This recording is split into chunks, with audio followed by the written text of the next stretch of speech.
thank you again for joining us, and thank you for Congressman Malinowski for kicking off our Meet the Candidate series here at the Morris County Chamber of Commerce and Economic Development Corporation. I am Megan Hunter. I'm the president and CEO of the Chamber, and I would like to thank you for joining us today. I'd like to thank Alan Zakin, the chair of our Government Affairs Committee, for putting this event together, and for Michael Stanzilis, our vice president of Membership and Business Development, for coordinating as our liaison. At the Chamber, we connect, we convene, we facilitate, we educate, we advocate, we continue our mission, which is your success, now virtually. We also are bringing to you live the Meet the Candidate series to allow you to make the most informed decisions for yourself, your family, and your business. Before I pass it over to Alan, I want to acknowledge that New Jersey schools have again been ranked #1 in the nation. Morris County is a Forbes top 10 county, and at the Chamber, we look to support your efforts to continue to keep the county a robust and diverse economic powerhouse that it is, a wonderful place to live, work, and raise a family. So I wish all of you a very relaxing Memorial Day, and would like to acknowledge the unsung heroes, our laborers, our parents, and our teachers today, those who are returning to school virtually and making the best out of a very challenging situation. So thank you to all of you who are raising our next generation of innovators. I'd like to hand it over to Alan. Thank you, Megan. Welcome, everyone. I'm Alan Zakin, volunteer chair of the Chamber Government Affairs Committee. I have a community relations government affairs firm in Florham Park, and we're very pleased to have the congressman here today. I know he's got a busy schedule as an incumbent. He's got a more busy than usual agenda in Washington, and obviously he's running for re-election, and that's what this is about as a candidate event. A couple of housekeeping things before I introduce him, and after his remarks, we'll take questions curated by Mike Stanzilis of the Chamber, as we've done in the past, and we may have some other questions as well.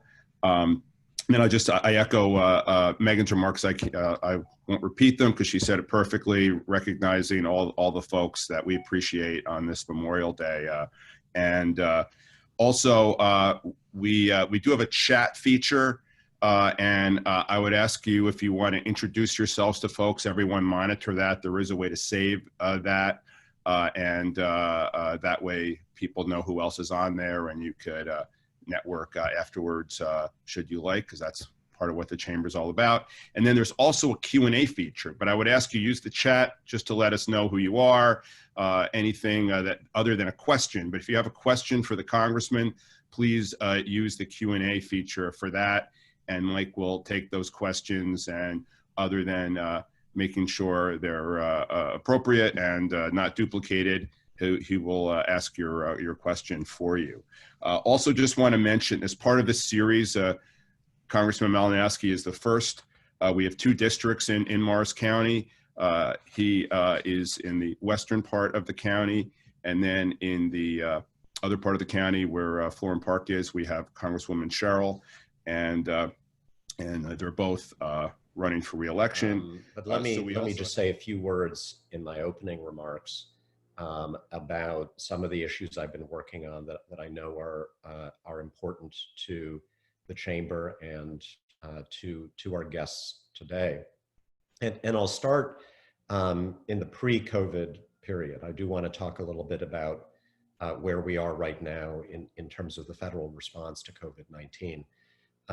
But I do want to kind of start at the beginning of my term before this crisis and mention some of the longer term issues that I've been working on. When I ran in 2018, one of the central themes that I talked about is that New Jersey it gets a raw deal from the federal government, and the most vivid illustration of that is that we are the state that gets the least back from the federal government for every dollar that we send in taxes to Washington. And that's consistent year in and year out. Most years we get about 80 to 90 cents back for every dollar that we send. So think about it, the federal government is running this massive deficit, but from the vantage point of a New Jersey taxpayer, it's actually a surplus. We're actually paying in more than we're getting. And the reasons for that, some of them are that, we are a wealthier than average state. We don't have military bases. We don't have a lot of federal lands, national parks, national forests. But on top of that, we have a federal tax code that, particularly after the 2017 tax bill, is unfair to states like New Jersey, primarily because of the loss of SALT, the state and local tax deduction. And we have a federal budget that has been shrinking in terms of the investments that are particularly important for states like ours, particularly infrastructure.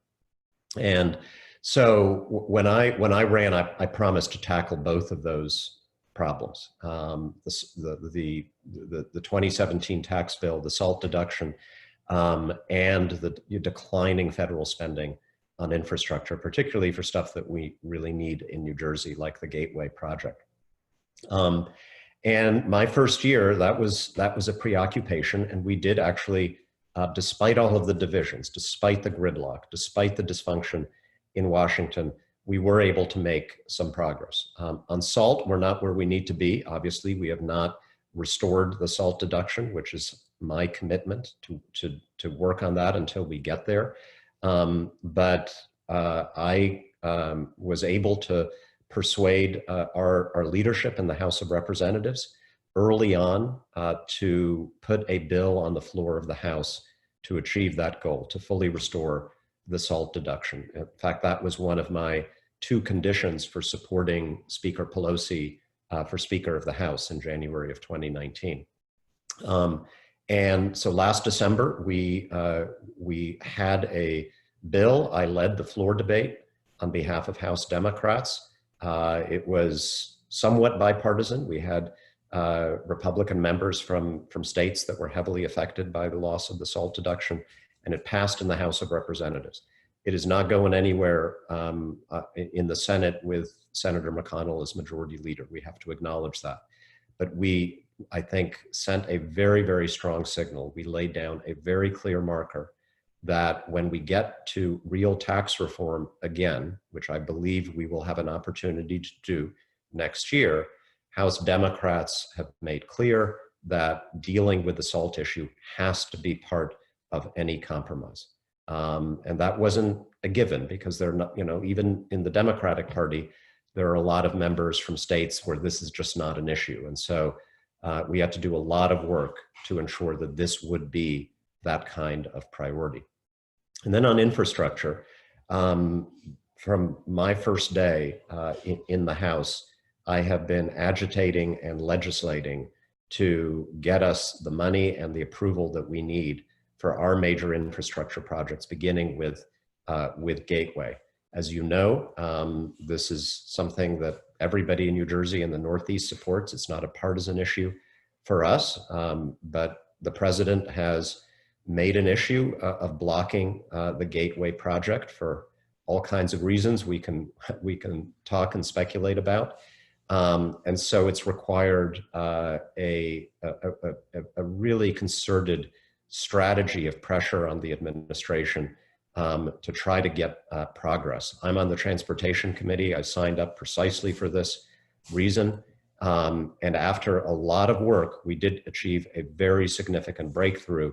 We got not only the money, but the federal approvals needed for the Portal Bridge, which is the first stage of the Gateway project, the 110-year-old railway bridge between Newark and the tunnel that is right now the major source of delays, the most important source of delays for New Jersey Transit and Amtrak.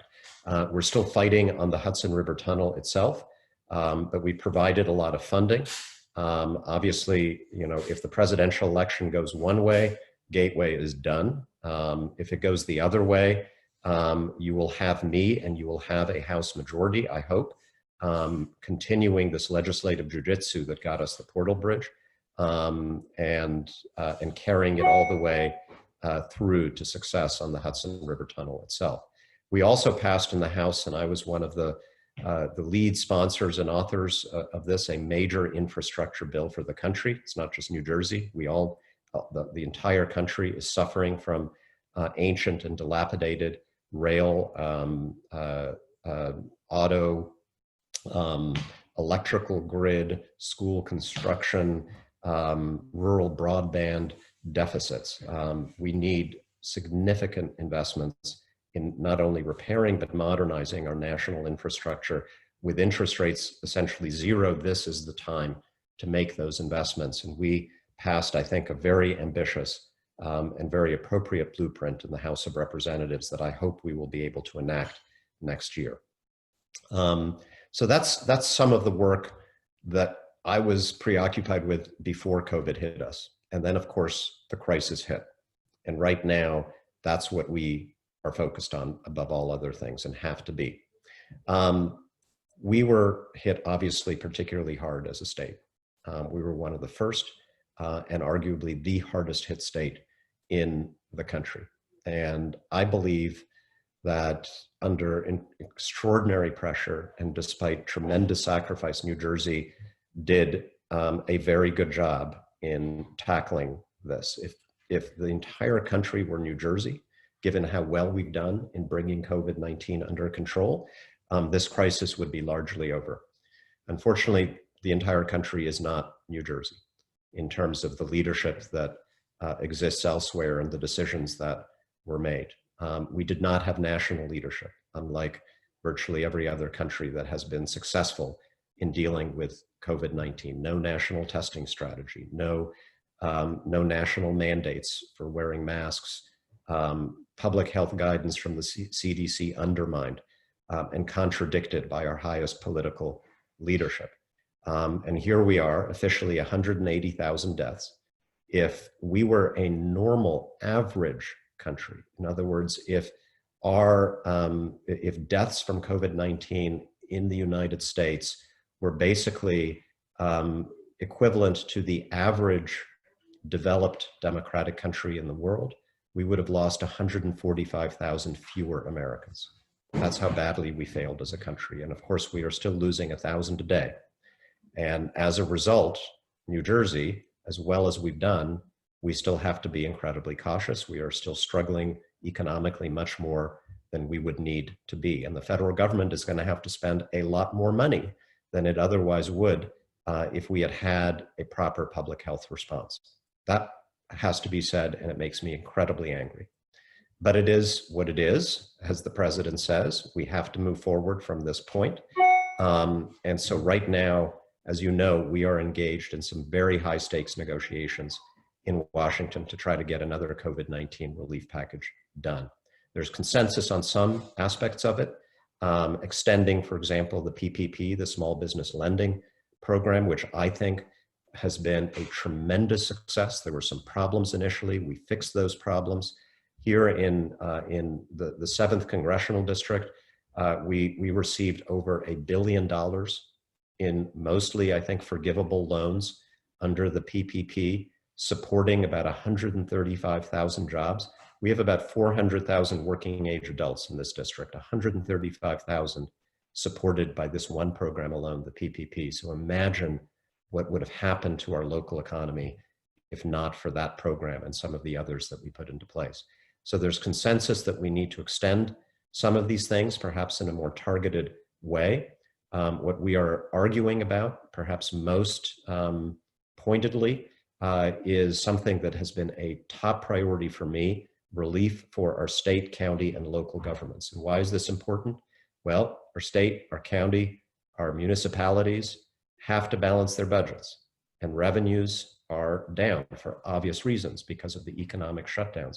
So if we don't get some relief from the federal government, there are only two possible options: either significant cutbacks in services, first responders, public works, schools, healthcare, or raising property taxes. We don't want either of those things to happen. And that's why I have been just relentlessly fighting to get this. And it's, again, one of the sticking points in the negotiations. We cannot our position is, my position is, this is an absolute must for the bill. We can argue about the total amount, and I'm always willing to compromise. I don't need something that is perfect, but we absolutely need a bill that provides that relief. So hopefully, September, we're facing a fiscal cliff. September 30th is our budget deadline. I think it would be very difficult for us to pass a resolution funding the government without resolving this matter of the next and potentially final COVID-19 relief bill. So I believe we will get both done, and that will be a significant achievement and something that is incredibly helpful, I think, to businesses and employees in our district. So I imagine there'll be questions on that, but I did want to mention it in my opening remarks. And then we got an election that's going to settle a lot, to say the least, for not just our little district, but for our country and for the entire world, which is watching with bated breath to see what the American people decide this November. And next year, I hope to be there, and I hope we are going to have some opportunities to rise above this craziness that we are experiencing right now, having hopefully by then mostly recovered from COVID-19, hopefully even with a vaccine that is equitably and widely distributed, and that we will then be able to concentrate on a forward-looking set of priorities for the country. For me, again, that begins with investment in infrastructure, which is now not only just something we need for fairness for New Jersey. I think that is the best candidate for a true economic stimulus package to get us out of the economic crisis created by COVID-19. So far, we haven't been doing stimulus. We use that word. We've been doing relief. But true stimulus, I think the best way to achieve that is through passage of the kind of ambitious infrastructure plan that we put forward this year. I think we'll have an opportunity to do something reasonable and practical on healthcare reform. I'm not for blowing up our current healthcare system. I'm not for getting rid of private health insurance. I don't think that makes any sense in the context of our economy. But I am for giving people more choices, more options, including the option of buying into a system like Medicare. I think competition is the best way to lower costs for consumers, and that would be a great way to introduce more competition in the marketplace. And finally, and this is an issue I've been discussing with our local and national chambers, with corporate leaders in New Jersey and around the country. We've got to not only deal with the threat of climate change, but to seize the opportunity that comes with a growing global consensus that we need to move towards a clean energy economy. I want to make sure, as the world moves in that direction, that the United States is the world leader in developing and marketing the technologies that are going to get us there, because right now China is investing 3 times as much as the United States in clean energy technology. And I want New Jersey to be the leader in the United States, as we are poised to do with our solar industry, with our wind industry, and with the forward-looking leadership that we have in this state. And so I'm very hopeful that next year we'll be able to legislate some market-friendly, market-oriented measures to speed our transition, our national transition to that clean energy economy, do something good for climate change and the environment, but also something that I think will power us into the 21st century. So with that, really eager to hear your thoughts, comments, and take any questions you have on those or other issues I didn't have time to mention. Thank you very much. Thank you, Congressman. I know some people have questions. I have some questions, but I'd like to have our audience get to them first. And one thing I did just make some notes beginning, and I remember when you first spoke to us, you talked about SALT and infrastructure. I was interested to see how, with all the unexpected things that have happened since your term started, and I'm glad to see those are still priorities, although obviously in the atmosphere that we have right now. So with that, Mike, what questions do we have? Okay, so our first question is from Josh Hurwitz of Delta Dental, headquartered right here in Morris County, a great insurance company. So the question is, Congressman, if Joe Biden wins the election, who do you see as some of his possible cabinet members? Gosh,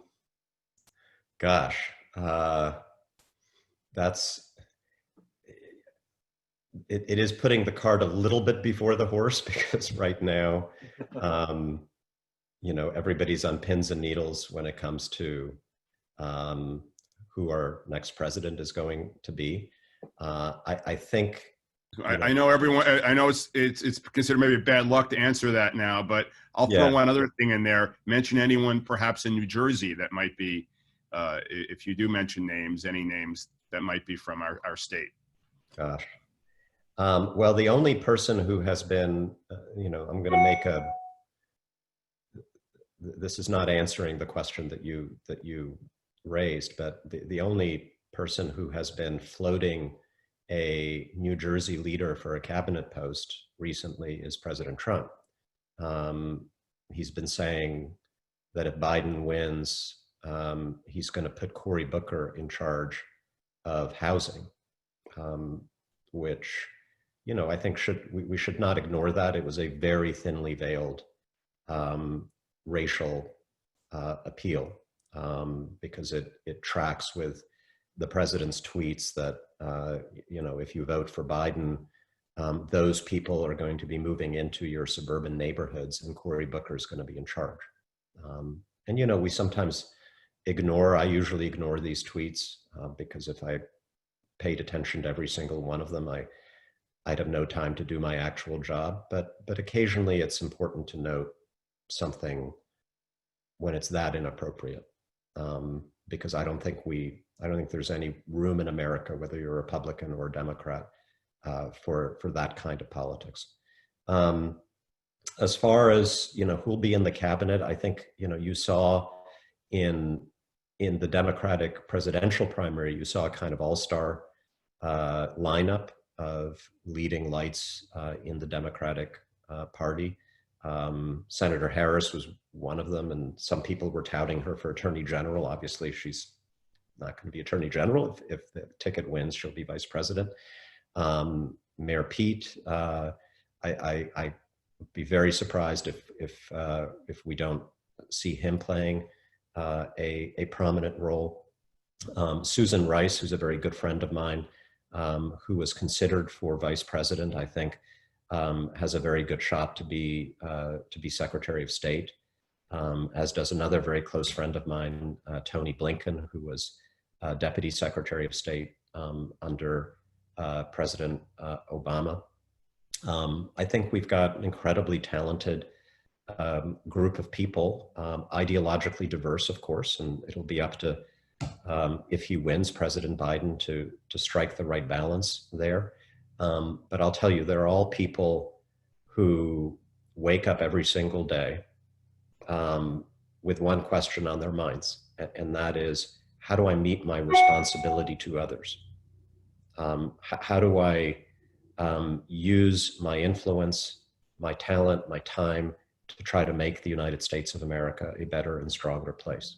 Now that sounds trite, it sounds obvious, and it sounds like something that could be applied to just about every Democratic and Republican leader of this country in the last 20 or 30 years. I agree it would. I had strong disagreements with President Bush, for example, on a lot of issues. I never doubted that he woke up every single morning asking himself, what can I do today to make this country better? And I think one reason you see a lot of Democrats and Republicans coming together, including all of this amazing number of former Republican administration officials who are endorsing Vice President Biden, is because we are lacking that basic quality of leadership right now at the top. And a lot of folks are putting past differences on policy aside because because they feel like what we need fundamentally is responsible leadership that puts the country first. And I think that's what this election is about, top to bottom, from the top job down to the Senate races and the House races. It's about who is willing to exercise that kind of principled bipartisanship. Great, thank you very much for that. And so the next question, we're combining, I guess, two questions, and it's about the campaign. So please discuss your platform as it distinguishes you from your opponent. And also, I guess, you know, there's a lot of, it says in this one question, national themes, i.e. the president that's not issue oriented, and defining yourself compared to Senator Kaine, who is running a campaign largely independent of Trump, according to this question. So I guess we want to get more into your campaign platform here for these questions. So it's a little, I mean, it's a little hard to compare my platform to my opponent's because he doesn't have one. He has no platform on his website. He doesn't talk about issues on the rare occasions when he actually does speak to the public. Since I was elected, I've done more than 60 totally open town hall meetings, where now it's on Zoom. Before, of course, it was live, where we invite constituents to come and ask me questions on anything and everything under the sun. My opponent has never done that, even though he's been in the state Senate for many, many years. So I can't compare my platform to his because he hasn't put one forward. I can compare our voting records, how he's actually voted in the state Senate. And by the way, on Trump, he's endorsed President Trump. He went to President Trump's rally in Wildwood, New Jersey. He's never once taken issue with any of the things that President Trump has done. And in my view, you know, silence is consent. I think in this moment in our country's history, we have to take a stand on what the president is doing. We got to be for it or we got to be against it. And it's part of your job as a member of Congress to take those stands, to provide oversight over the executive branch. And so in terms of our voting records, he, you know, on healthcare, I'm for the Affordable Care Act. I'm for strengthening it, not for blowing it up. He's voted against virtually every piece of legislation in Trenton to implement the Affordable Care Act in New Jersey, to have our own exchange, to have our own health insurance mandate, all the things that we've done as the administration has pulled away from the ACA, all the things we've done to apply it here, he's been against. On issue of gun safety, which is hugely important to a lot of families in our district. I'm for universal background checks. I'm for a ban on military-style assault rifles.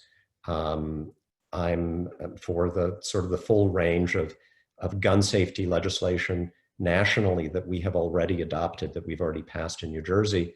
And he's been against that throughout his career in Trenton. He had a 100% rating from the National Rifle Association. So that's a difference. On environmental issues, you know, I mentioned climate change. I'm for the state of New Jersey and the country setting a goal of 100% clean power generation by 2050. I think that's a market signal. I don't think that's a regulation. I think that's telling the private sector, including our utility companies, we got to reach that goal, and it's up to you guys to figure out how to do it in keeping with your interests. He voted against that. So we have differences on environmental policy. So, you know, where it's possible to compare voting records, there's a very, very, very sharp distinction. And on a lot of the other big national issues that are going on right now, I don't know. I mean, he, you know, he's been asked recently about, for example, the President Trump's campaign to slow down the mail and to gut the post office. And he refused to answer that question. When he was pressed recently, he was on New Jersey public television on that. he said, well, you know, we'll have drop boxes in New Jersey so that people can vote securely with mail-in ballots. And then a week later, he voted against a bill in Trenton to provide those drop boxes, those secure drop boxes. So it's where we know, based on his voting record, there are sharp differences. On most of the other issues we're debating as a country, he avoids answering the question. Whereas I think I take pride in always telling folks directly what I think is right and what I think is wrong. Great. So, you know, you really answered a lot of questions that are in the question and answer. There was some question relative to climate control, and you really did dive into that. If you wanted to dive into that a little more, we can, or we can move on to some of the other questions. Sure. Whatever you like. Okay, so it says here, this is from Steve Eisenman of Healthcare Institute of New Jersey.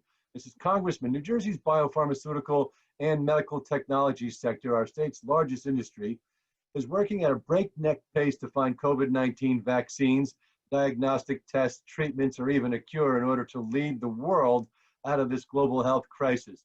But we're still working hard on a host of other disease states, Alzheimer, cancers, diabetes, and rare diseases. What can New Jersey's life sciences do to educate your colleagues in other states about the critical role we play in advancing human health? Yeah. Great question.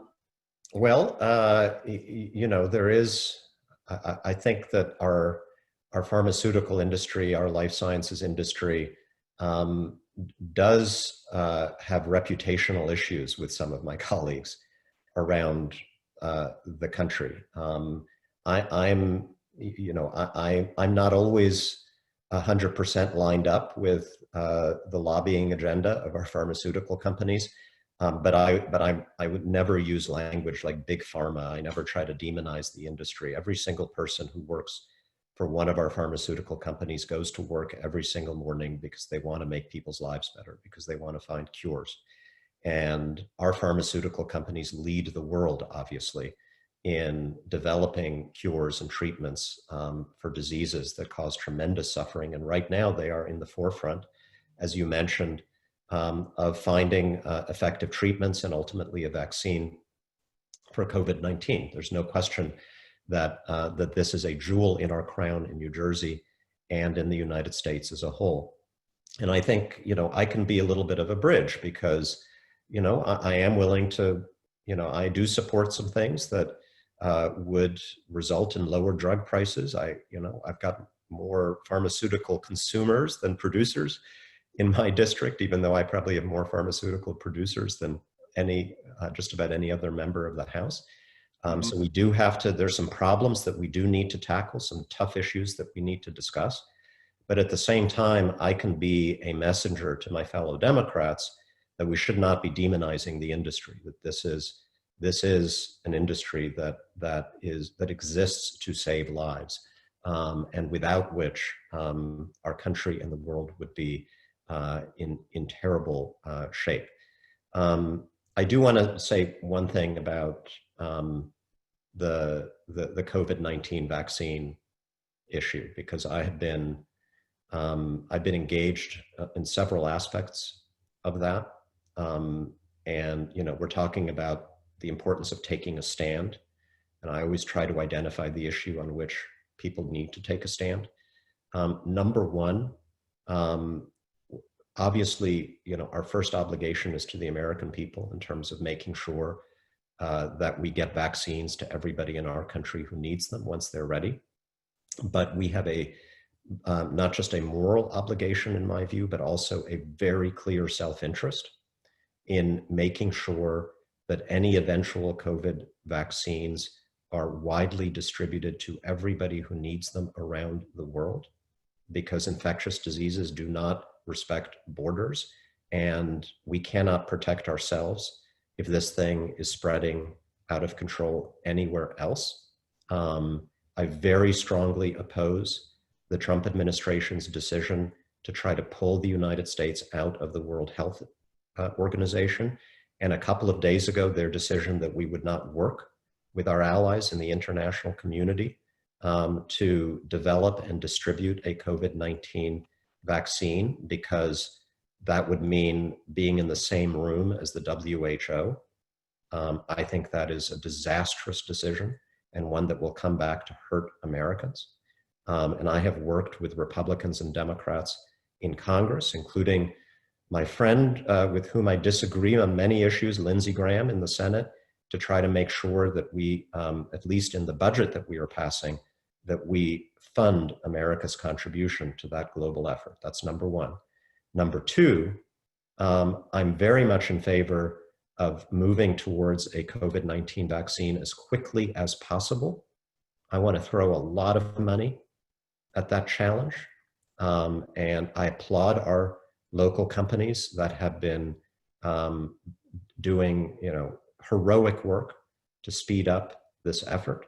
But at the same time, I'm deeply disturbed by the pressure that the administration is placing on the FDA, the Food and Drug Administration, to skip some of the necessary steps in the process of determining whether a vaccine is fully safe and effective. There's pressure now on the FDA to get this done before Election Day for obvious reasons, even if that means not going through all of the clinical trials that are needed to make sure this thing is safe. If that is allowed to happen, and we put out a vaccine too early and people get hurt, not only will people get hurt, but it will destroy confidence in the eventual effective vaccine that our companies will help develop.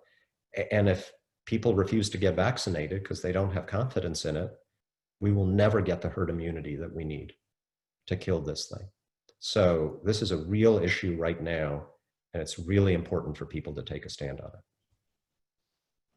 Great, thank you. So we're getting some questions on the ballot, or how the election. And I want to bring in Alan Zakin because he wanted to sort of codify these questions in his area of expertise. And there's a couple other questions in the chat. So we'll bring it all together under one question. Alan? You're muted.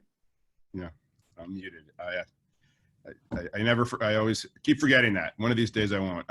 So there was a question from Mary Jean Cullen that says, thank you for all you're currently doing. Do you have any concerns about New Jersey being able to provide an accurate election with the mail-in ballot? Do you know if New Jersey will be providing voting boxes to provide additional support to the post office? And I have like to add to that, because I've been involved with elections for many years, and it is very confusing because they used to be called absentee ballots and you had to have an excuse, and then it was no excuse, and now they're called vote by mail ballots. And President Trump has tried to distinguish vote by mail and mail-in ballots, and the press has said there are not differences, but there are different types. It used to be that you had to fill out an application, and now because of the executive order, because of COVID, there is no application. But one of the questions I have, in addition to Ms. Cullen's, is about, in addition to her question about will it be accurate, will there be voting boxes, they have mandated not just to people who have voted recently in the last 4 years in the Trump Clinton election and since, but quote, inactive voters that haven't voted it since even before Trump and Clinton, some of whom it's thought may have moved or may not be voters in New Jersey. If you could just comment on all of those things from your perspective. Sure. So my philosophy is that, especially in this crisis, we need to be making it as easy and as safe as possible for everybody to cast their vote. And we need to give people multiple options, not just one, because some people will be more comfortable voting by mail. Some people are going to want to vote in person. We need to give people the freedom to make that choice and to make it as safe and as easy as possible to do what they are most comfortable doing. So that's what we've done. Yes, in the past, in the more distant past, you needed to fill out a form and have an excuse. A couple of years ago, you could fill out a form. You didn't need an excuse. Anybody could vote by mail. And now what we're doing is the state will be mailing each and every one of us a ballot. And then we have several choices. We can fill it out at home, and we can drop it in the mail and send it back that way. We can fill it out and take it to a secure drop box. And yes, indeed, the legislature has passed a bill that mandates at least 10 secure drop boxes per county, and also one in every municipality with more than 5,000 people that's got a municipal clerk in a municipal building. So that's probably most of our towns right there will have a secure drop box. You can fill out your ballot, take it there.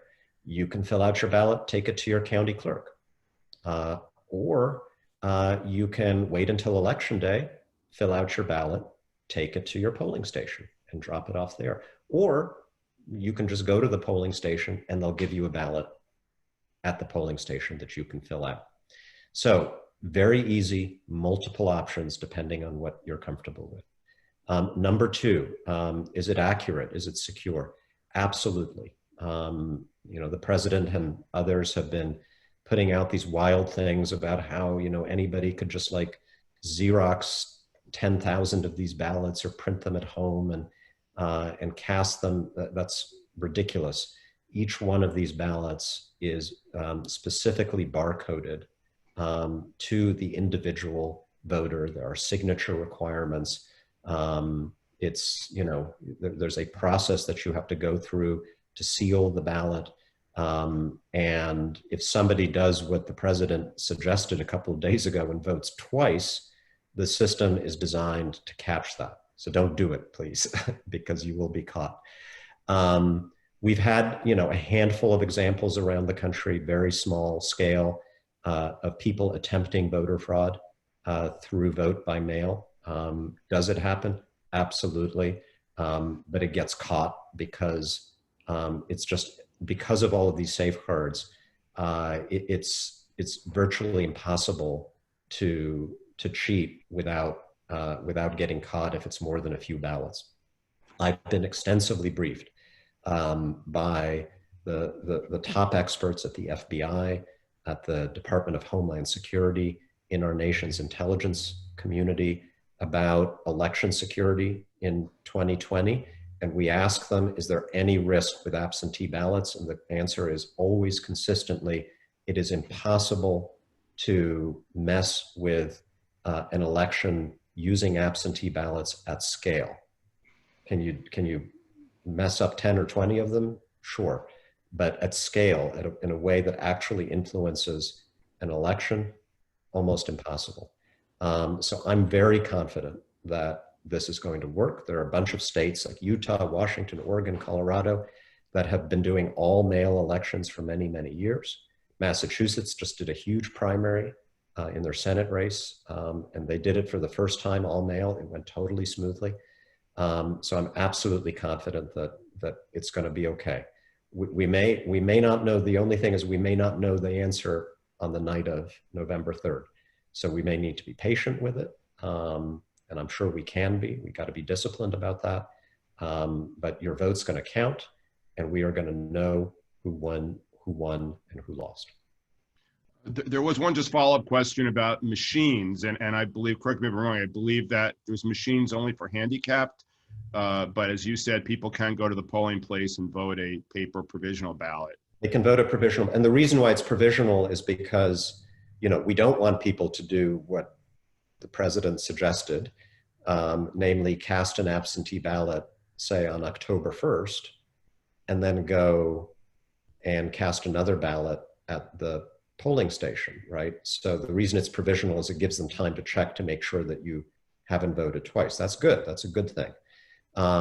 The machines, look, I've been advocating for replacing all of our machines in New Jersey anyway, because we have been operating with the most antiquated and least secure machines in the country. They can easily be hacked. Anybody who gets access to the back of a machine can program it to do whatever that person wants. And there's no paper trail in our machines in New Jersey. So if there's any dispute about the outcome of an election, there's no way to check. With this system, again, multiple options as I described, But with each of these options, there is a paper trail. So if there's any doubt, you can do a recount. You can actually physically recount the ballots. You can go in and check to make sure that the signatures are correct and there hasn't been any tampering. So I actually think what we're doing now, although it'll be a little more expensive and it'll take a little bit more time, actually more secure than the all machine elections that we have historically had in New Jersey. Great, thank you. So we're going back to kind of the core of what we do at the Chamber, of course, is the business community. So got a question here from Karen Wax, and she's an attorney running a small business. And her question is really, what have you done to secure loans for New Jersey small businesses? Are there still opportunities for small businesses? Yeah, so, I mentioned the PPP program. And that was something I very strongly supported in March when we did it in the CARES Act. I was a little concerned about how it was being implemented at first, partly because my office engaged with hundreds and hundreds of small business owners in my district who were left out of the initial round of PPP lending. So I worked with some of my colleagues on additional legislation that fixed some of those problems. All in all, as I mentioned, I think it's been a huge success. Virtually every small business I talk to, I visit now, benefited from one of those PPP loans. Some also got EIDL loans and benefited from pre-existing federal and state programs. But PPP is the best because, if you spent 60% or more of that loan on payroll, it's going to be fully forgiven. It's free money. That's what kept our economy alive here for the last few months. Are there going to be additional opportunities? I believe so, and I am pushing very hard for it. A critical part of the next COVID relief bill that we're fighting for right now will be an extension of that program. It may be, as I mentioned, a little more targeted. We started out giving these loans to businesses with less than 500 employees. That's pretty large. The cutoff may be a little bit lower. We may set aside some of the new funding for very small businesses, which could be defined as a business with less than 10 employees. So the mom and pop shops that we were really mostly concerned about from the very beginning, not just because of the jobs they support, but because of the character that they provide to our communities. And as always, as I've been doing for the last few months, I'm not just about passing the legislation. My office will work with small business owners one by one to make sure that you can get, if you have any problems with this stuff, whether it's a problem with your bank or a problem with the Small Business Administration, we will go to bat for you one by one until the problem is resolved. And we've been able to do that for a large number of small business owners already in my district. The legislation is a promise, and then my job is to make sure that promise is kept. Great, thank you. Alan, how much time do we have? We're supposed to end at 10 o'clock? 11, I know, Congressman, I don't know what your schedule is. We like to end usually promptly. If you got a little bit of time and people want to stay, but we could say goodbye to folks at 11 that need to go. And then if you have some time and there's some questions. I can take 2 or 3 more. Okay. If there are more questions, absolutely. Yeah, right, we'll understand if people have to leave, and then let's proceed. It'd be great it's great to have you here, and I know you have a very busy schedule, so we're glad to have you a little bit longer to answer some other folks' questions. So we have economic and manufacturing, and then political. So, if I may, Mike, though, before we do that, just to I think you and Megan would want before 11, in case people do have to leave. I just want to remind everyone again about our upcoming events for government affairs. We have Senator Kaine. It's September 16th. We have Congresswoman Cheryl, who we'll see at noon today, again for her campaign on October 14th. And then Rosemary Becci, October 15th. And for our ELC chamber, September 22nd, 2 p.m. with Budget Chair, Assembly Budget Chair Pinter Marin. Please proceed. Great. So the Congressman, you'd mentioned that you probably have the largest amount of pharmaceutical businesses of any member of the House in your district, which is fantastic. Is there any plans or anything that you can do to help bring the manufacturing side of that back to New Jersey? New Jersey also used to be a hub of pharma manufacturing. Right. So that's the question. Well, you know, that I think the best way I can approach that, because again, remember, I'm looking at it from the federal side. Mm-hmm. Probably the biggest part of the answer to that question is it's more related to our state tax and regulatory policies, which I'm an observer of. I can comment on. I can sometimes speak to our legislators and the governor about, but they're not within my direct area of responsibility. So what I've been focused on is, you know, what are the federal policies that that determine whether New Jersey is a good place to start a family, a good place to start a business, a good place to stay if you know, if you have been a business owner here for many years or generations.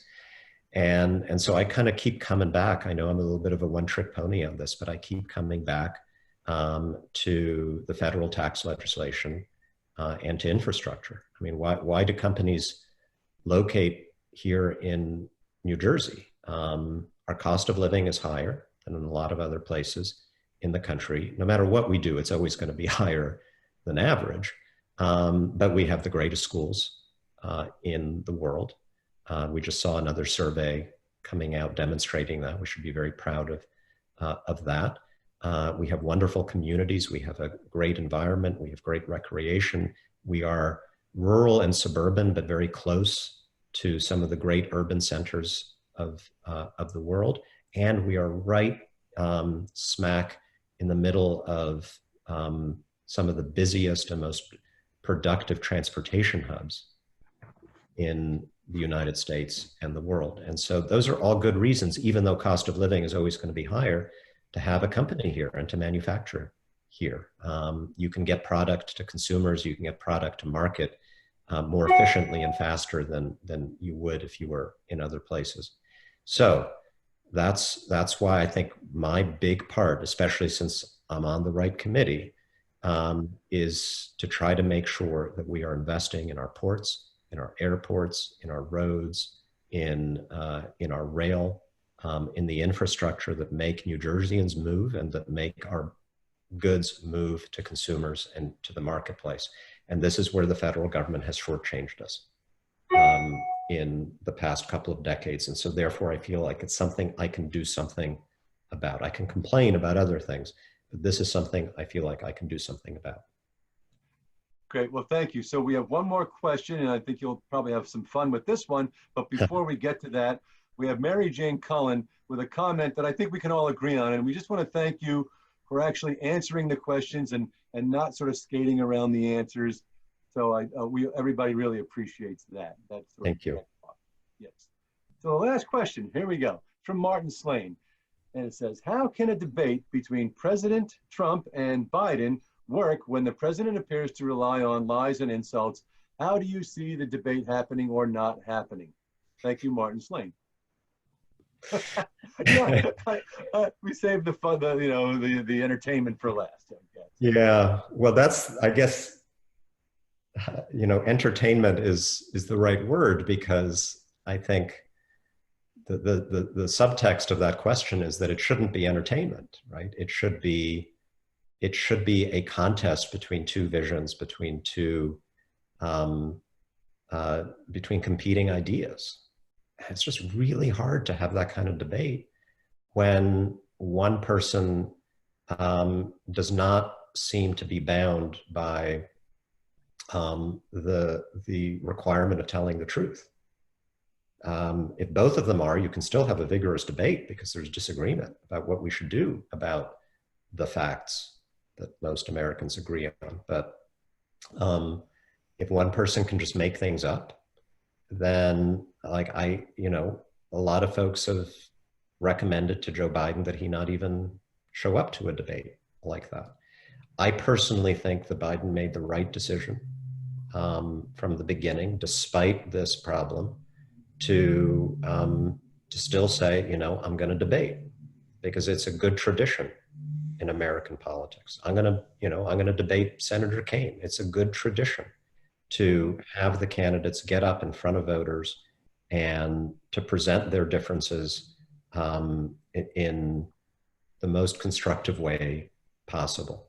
And I do think that on most of the issues that are before the country today, there is a pretty overwhelming consensus about where the country should go and what we should do. There are some Americans maybe who find something to like about President Trump's relationship to the truth. But I think most Americans want the debate to proceed from a common foundation of facts. Most Americans agree with my first boss in Washington. The first person I worked for was Daniel Patrick Moynihan, the great US Senator from New York State, who said everyone's entitled to their own opinion. Nobody's entitled to their own facts. And I think there's a great yearning in this country to get back to that kind of approach to politics. So, it'll be a challenge for Biden. I'm sure he will be, he'll be both a candidate and a fact checker in that debate. I think we all have a responsibility as we watch it to be fact checkers, to not take as a given everything that the president may say. And I think, most Americans take that reasonable approach. I have no doubt what the outcome of this election is going to be. Can I just ask you, Sure. Congressman, quickly? I'm glad to hear that you're debating Senator Kaine. I assume that's going to be something that's online. Yeah, the debates that have been scheduled so far, I think the first one is going to be not this coming Sunday, but the one after that. We're doing them on Zoom like this, which I think is appropriate, and you can still have a good exchange. Look, I look forward to it. I think that, my brand is telling people what I think is right, what I think is wrong. Telling people, trying to answer questions directly. And if you do that, sometimes people are going to disagree with you inevitably. But I hope that the people respect that at least I try to do that, and I want them to know what they're getting if they vote for me. And so I really look forward to the opportunity to ask Senator Kaine some questions about, where does he stand on healthcare reform? Where does he stand on climate change? Where does he stand on gun issues? Has he changed his mind from the votes that he took in the past? And yes, where does he stand on President Trump's comments, statements, actions, his leadership on the coronavirus? Because half of this job is oversight. Half of this job is responding, whether it's Biden or Trump, it's responding to the president's initiatives and deciding, I'm going to support that, I'm not going to support that. And so we've got to debate that. That's a critical part of what we're doing when we're representing voters of this district. I applaud that. I mean, that's what democracy is all about. And I've always said with a lot of debates in the past, when they were in person, you will usually have 99% of the people there are already for one side or the other. And the media hasn't really, in our media market, it can't really be televised. So I would hope that the people who are undecided that are maybe listening here would watch that debate. And if you'd allow us, I'm sure without speaking for Mike or Megan, that we would broadcast that to our our members, for those that are in your district that might want to watch that on Zoom? I think, obviously to do it live, you'd have to speak to the organizers. That's not up to me, but any debate that we do will immediately be on YouTube. It'll be in the public domain. And we'll certainly, however we can let people know to do it, we're certainly happy to do that. That's certainly I would welcome that. Yeah, I want as many people as possible to see us talking about the issues, because otherwise all they see are 30-second ads, and you can convey some themes that way, but it's not really a good way for people to make an intelligent choice. So I would very much welcome it. Great. So with that, I think that we appreciate you staying late, and we very much appreciate your participation, and we wish you well in the campaign. We thank everyone for joining us and look forward to you continuing to join us for these events. Check our chamber website. And Mike or Megan, any closing remarks? I just want to thank the Congressman for being with us today. Thank you, Megan. Thank you all as well for joining us. And have again, a wonderful virtual relaxing applause weekend. for the Congressman for joining us today from our assembled group. And everyone have a great holiday weekend and great day. Thank you, Alan. Thanks, Mike. Thanks, Megan. Thanks, have a great Congressman. weekend. Thank you very much.